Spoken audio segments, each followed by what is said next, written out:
Hello and welcome back to the White Pube podcast. I am ZM. It is Sunday the 15th of January 2023. That's right, 2-3 baby. This is the first proper podcast, Sunday text podcast of the year. So I'm thrilled to be back. Thank you for having me. Thanks for tuning back in. Hopefully this text is nice. If not, oh well, we've got a whole year of texts coming up and I'm so excited to, I don't know, this is just such a dream job. What a gift. I'm so glad I get to do this, and every year my love for it renews and it comes back bigger and better than ever. Love my job. So yeah, I'm going to be, what a tangent. I'm going to be reading this week's text to you, and it is a review of Jake Grewal at Thomas Dane. And I just want to say I'm really sorry to Jake because I'm not sure how you say your surname.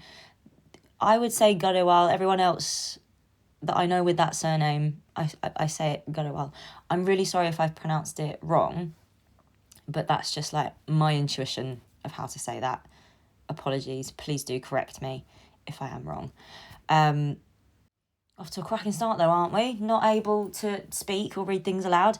All right, so yeah, I will get on with reading this week's text and stay tuned to the end, and I will drop the emojis for you to comment on the post. Other than that, if you want to chat to us on the White Pube Discord, you can become a patron. We add all our patrons, we automatically send you the invite link as soon as you become a patron. If you want to chat to me off Instagram, or you want to chat to Gab, or you just want to join the White Pube Discord family, you can go to patreon.com/the White Pube. Are there any other bits? I'm sure I've forgotten something that I meant to mention here. No, don't know. All right, cool. I'll get cracking then. I walk into Thomas Dane and I am not paying very much attention. Not as much attention as I should be. I am texting and drying the rain from my glasses, and I am now also thinking about ancient cultures and the way they conceptualise the disappearance of the sun at night or during solar eclipses. Maybe this is just urban legend, but somewhere in the world they used to believe that the sun was eaten by an enormous dragon every night, and every morning it was reborn. Somewhere else, or some time else, they used to believe that the sun was a horse pulled along by a massive chariot in a race across the sky. I don't know where they thought he went, or if the chariot race ever ended. Was it the same race dragging over into the next day, or did they blow the whistle and set off again each and every morning? If I had to come up with an explanation for it all on my own, I don't think I'd say the sun goes round in the sky because the earth goes round the sun. Even though I know it to be true, why would that thought ever occur to me naturally? I haven't seen it all for myself, but if I went up to space, I think I would cry. Big, fat, floating tears that would drift off into the dense atmosphere of my spacecraft, because life is so small and Earth is so huge and so lonely in the black expanse. Now I'm thinking about crying in a state of weightlessness, and it's here. This is the point where I actually look at the paintings in front of me. This is where I meet them. I could lie and say that I stopped thinking about the ancient sun and his ancient carriage. I could pretend my brain became flat static, that I cleared a space and became a perfect viewer. But I didn't. My head was noisy and crowded, and I came to these paintings with so many thoughts that it's hard to pull them away, clean and in one piece. I'm not sorry. Jake Grewal's paintings were hanging up on the wall, and I was thinking about something else entirely. But maybe my thoughts were not too distant. I don't know if this is a reach, but let me try and pull it all together. Paintings of the sky and the sky itself full of clouds, and paintings as a thing in general, landscape, male nude, romanticism, etc., etc. What is it about twilight or sunset? That moment when the sky is so thin it is just about ready to split. Maybe it is painterly, or it takes on the quality of a painted surface. Maybe there is something impossible about it that deep down we do not believe. Not really. Maybe there is a conceit concealed within it and its beauty, something that is imminent, about to burst forward. 1. Matte surface, long canvas split in two by the horizon. Below, foggy green, dark with moss and shadows. Even the colour isn't clear. Above, the dark sky is covered by the silhouette of a tree. Its branches are glowing with a blue light. It's weirdly luminous, weirdly dynamic. It glows upwards in streaks like some kind of miraculous smoke show. The leaves are piecey, little dashes and hazy blurs. It's like when you look at a tree with squinted eyes, pulling it out of focus. There are gaps where the sky's dark-washed denim blue pulls through, a cloudy, spacious mess. The middle is torn open. Orange light splits across the horizon. I don't know what to do with myself when I'm confronted by light like this in real life. I don't think. My brain turns to a kind of chronic buzz. I know I like it, maybe even love it, but I don't know why. I don't know what it unlocks within me, what the quality that space has. Oh, what quality that space has. So faint, I almost don't notice it. I walk off, look at other things, I come back. That's when I see it. 2 figures, small against the blown out landscape. They are only visible as outline. The negative space around them is cloudy white. They look like ghosts. That's the way I imagine ghosts would look if they actually existed, or if I actually saw one. Like a misty relief, I think they are holding hands. They are facing outwards towards us.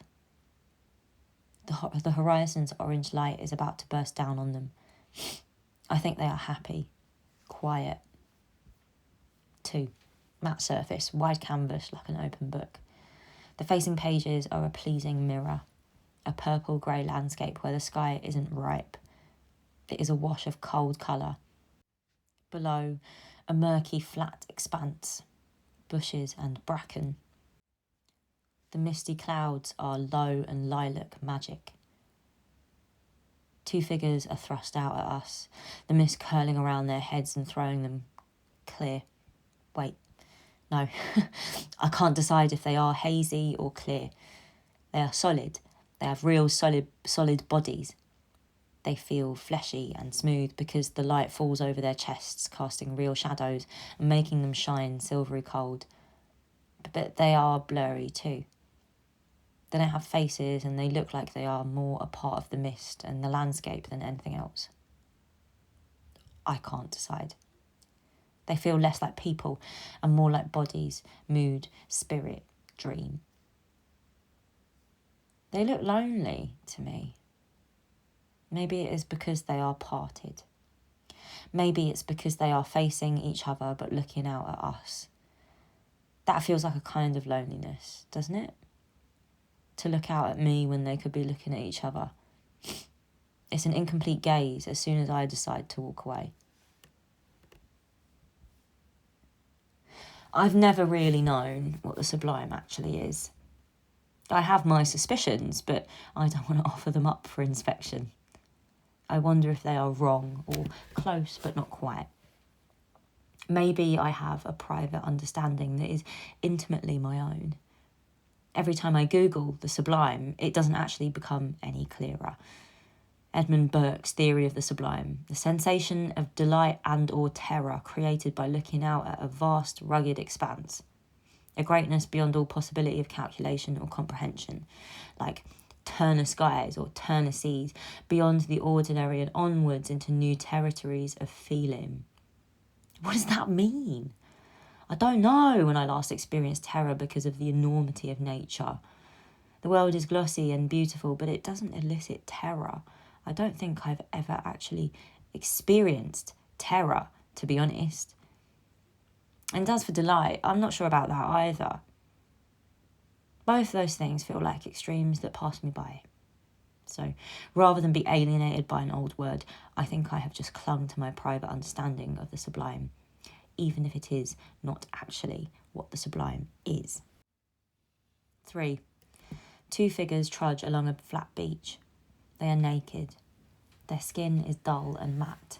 The surface of the image is matte, so it all matches. But behind them, an orange sun is peeking out from the top of a wall of dusty blue clouds. A strip of sky is visible above the cloud wall. It is brilliant orange, yellow. The surface of the painting is matte, but this feels like a brilliant light. It is reflecting off the bottom half of the painting, wobbling back at me from the water.